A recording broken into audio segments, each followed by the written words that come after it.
Salut tout le monde, j'espère que vous allez bien. Donc moi ça va super, hein, mis à part ce froid qui est en train d'arriver là, et oui, il fallait bien que ça arrive. Donc ben voilà, on se retrouve ce matin pour un nouveau guide de culture et qui va concerner un arbre assez particulier. J'ai réalisé ce guide à la demande d'un abonné euh, qui m'a tout simplement demandé si je pouvais faire un guide sur la cimier. Et d'ailleurs, je l'en remercie parce que tout simplement, je ne connaissais pas cet arbre. Et vu ce que j'ai appris en préparant le guide, je trouve, vu sa taille, il est très petit. Je pense que je vais essayer de me procurer un ou deux sujets par curiosité pour voir ce que ça peut donner. Donc, bon, déjà avant de commencer, ben, pour ceux qui découvriraient ma chaîne au travers de cette vidéo, je le répète à chaque fois, mais sachez que vous pouvez déjà retrouver plus de 150 guides sur ma chaîne, tous rangés par catégorie. Donc vous avez une playlist potager, une playlist arbres fruitiers, arbustes, il y aura les arbres, il y aura les fleurs, il y aura les plantes aquatiques, il y aura les plantes d'intérieur. Voilà, donc si vous aimez ce genre de vidéos, ben, n'hésitez pas à vous abonner, hein. Et de plus, de temps en temps, je réaliserai des petits jeux concours pendant lesquels je ferai gagner à certains d'entre vous, aux abonnés, donc la Bible du jardinage dont je me sers pour réaliser mes guides en version numérique. Donc c'est un livre de 700 pages avec plus de 2000 ou 2500 espèces présentées.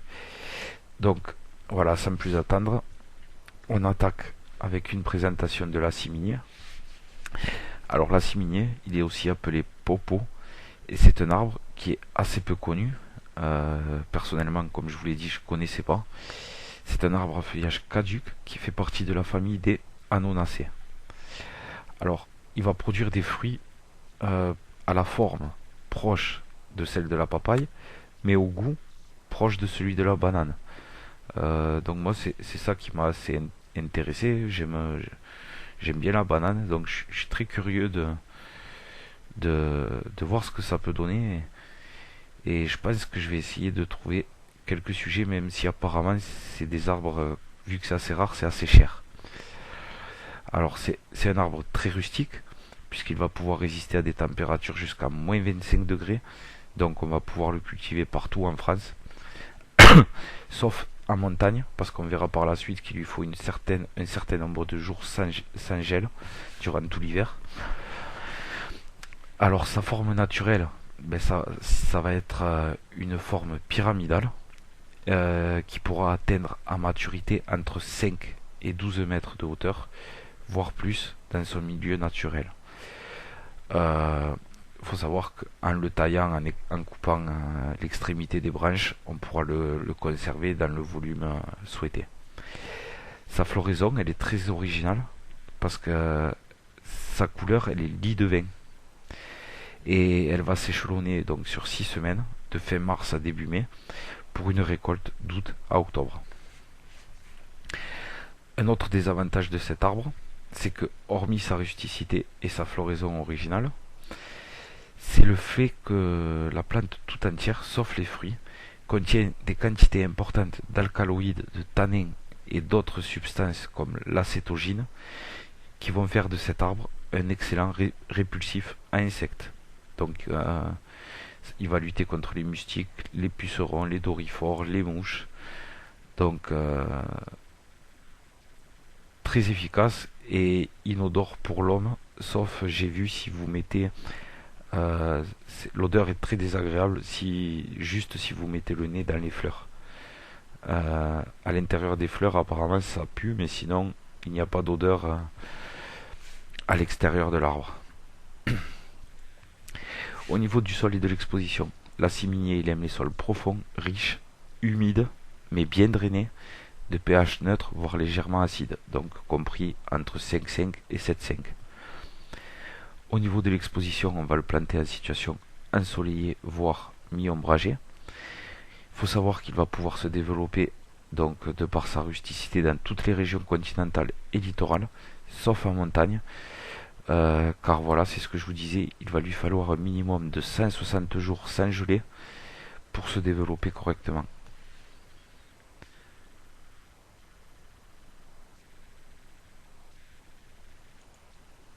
Alors, on passe à la plantation, donc 2 mois avant la plantation, 2 à 3 mois avant la plantation, comme pour tout arbre fruitier, on va préparer le trou. Donc on va creuser un trou d'environ 80 voire 1 mètre en tous sens, même de profondeur. On va en profiter pour ajouter à la terre extraite un engrais spécial arbre fruitier. Et on peut même rajouter un peu de fumier bien décomposé, puisque la ciminie elle aime les sols riches. Puis on rebouche sans tasser. Ensuite, au moment de la plantation, qui va se faire idéalement entre novembre et mars pendant le repos de la végétation et en dehors d'une période de gel, les distances de plantation qu'on va laisser entre deux sujets sera d'environ 2,50 m à 3 mètres. Alors pourquoi je vous parle de distance de plantation et de deux sujets?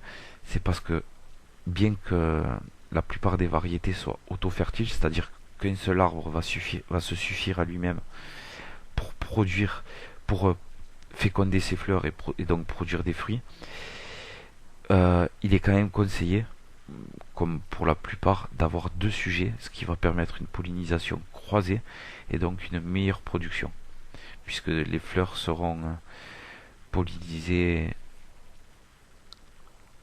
en croisée. Parce qu'en fait, les organes sur une fleur, il y a l'organe mâle et l'organe femelle, et ils n'arrivent pas en même temps. Il y en a un qui est plus précoce que l'autre. Donc, si vous avez deux sujets, vous allez réussir à avoir les organes qui vont s'échelonner et donc meilleure production. Je ne sais pas si je me suis bien expliqué, mais la multiplication, elle va pouvoir se faire par semis ou par greffage. Alors on passe à la plantation. Donc au moment de planter, on va venir réouvrir le trou qu'on avait fait 2 à 3 mois auparavant, mais cette fois-ci juste un peu plus gros que le volume de la motte. On va déposer au fond du trou une couche de gravier ou de billes d'argile ou de briques cassées, n'importe quoi, sur 15 à 20 cm qui va servir de couche de drainage. Ensuite on place la motte de manière à ce que la surface soit au niveau du sol, normal. On rebouche en tassant bien avec un bâton ou autre de manière à ne laisser aucune poche d'air dans le trou. Et on aménage une cuvette puis on arrose copieusement. Pourquoi je parle pas comme pour certains arbres, je parle de si vous l'avez acheté à racines nues. La séminier, vous n'en trouverez pas à racines nues. Déjà que c'est assez rare, à racines nues, vous n'en trouverez pas normalement. Et si vous en trouvez, je vous le déconseille, puisqu'en fait, ces racines sont très très sensibles. Et si vous plantez un asséminier à racines nues, il y a 90% de chances qu'il crève. Donc c'est pour ça que vous le trouverez la plupart du temps en motte. Il aura été élevé en motte et non en pleine terre, donc dans un bac. Et c'est ce qui va rendre son prix d'achat plus élevé que certains autres arbres fruitiers. L'entretien et les soins. Donc la taille. Il n'y a pas vraiment de taille. Ça va juste consister pendant l'hiver, donc entre novembre et mars, à supprimer les branches qui poussent vers l'intérieur, donc qui ont tendance à encombrer le centre de votre arbre. Et ensuite, on taillera l'extrémité des branches pour conserver l'arbre dans le volume souhaité, mais ce n'est pas obligatoire. Vous pouvez le laisser pousser à sa guise. Au niveau de l'entretien, le sol il va devoir rester frais durant tout l'été, donc on va pouvoir installer un paillage en feuilles mortes, en paille, en herbe fauchée, en écorce de pin. Ça va avoir plusieurs avantages. D'une part, ça va maintenir le sol frais plus longtemps, donc ça va limiter les arrosages. Ça va également limiter l'apparition des mauvaises herbes. Et en plus de ça, quand ce paillage naturel va se décomposer, ça va apporter une note d'acidité à votre sol. Pardon. Il faut savoir également que le sol ne va pas être biné, c'est-à-dire travaillé en surface. Justement, à cause de ce que vous parlez, de ce que je vous parlais, c'est-à-dire la sensibilité de ses racines. Donc je vous l'ai écrit, c'est également pour cette raison que l'acier minier est élevé en pot, parce qu'il ne supportera pas d'être replanté en racines nues, d'où son prix d'achat légèrement plus élevé. En ce qui concerne les maladies et les parasites, l'acier minier est peu sensible à ce genre de parasites et de maladies, notamment, surtout grâce au pouvoir insecticide de ses feuilles, qui va même permettre de lutter contre les nématodes du sol. Il est donc inutile, voire même déconseillé, d'appliquer des traitements sur cet arbre. Le seul nuisible qu'il peut y avoir, c'est un papillon qui a développé une résistance, je ne sais plus son nom, mais il y a un papillon qui a développé une résistance à cet arbre. Et après, bien évidemment, vous pouvez avoir les oiseaux, mais les oiseaux viendront uniquement manger les fruits déjà abîmés, chose que vous ne pourriez pas faire, donc ce n'est pas très grave, on ne va pas traiter. La récolte et la conservation. La récolte, elle va avoir lieu de mi-août jusqu'à début octobre, en fonction de la précocité de la variété, ainsi que de la zone de culture. Les fruits, on va les cueillir dès que la chair commence à se ramollir et qu'ils se détachent facilement. Alors normalement, la peau sera encore verte pour la variété Sunflower, mais pour toutes les autres variétés, elle devra virer au vert jaunâtre, voire au jaune. Mais attention, il va falloir cueillir vos acimines avant le brunissement. Ce qu'on commence à voir sur l'image de droite, des petites taches brunes. Ça, s'il y en a trop, le fruit sera impropre à la consommation, on va le voir par la suite.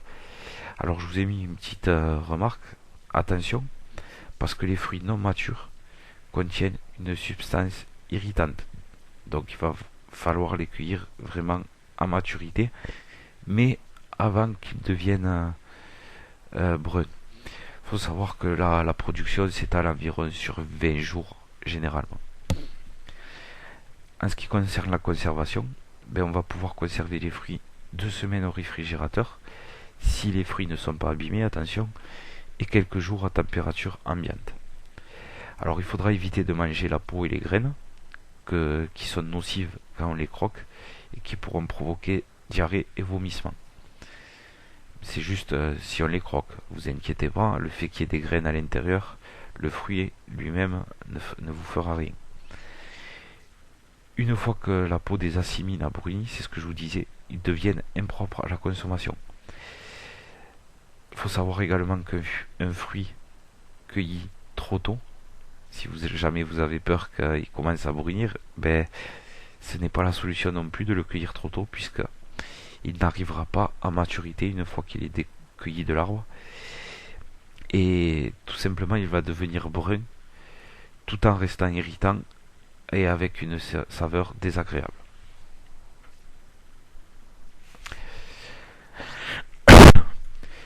Donc là je vous ai mis, voilà, ça c'est la forme naturelle d'un acier minier, pyramidal un peu.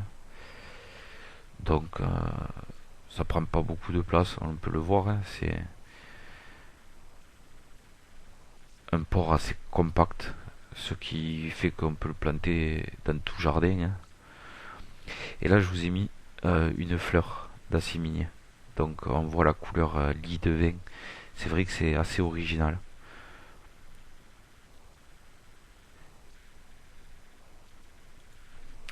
Donc voilà, c'est tout pour l'acier minier. J'espère que cette vidéo vous aura plu. J'espère également que j'aurai répondu aux questions de l'abonné qui m'a demandé ce guide, s'il se posait des questions sur cette culture. Donc si ce n'est pas déjà fait, que vous aimez mes vidéos, n'hésitez pas à vous abonner. N'hésitez pas à mettre un maximum de pouces bleus également. Puis si vous êtes sur des réseaux sociaux style Facebook ou autre, n'hésitez pas à partager mes vidéos.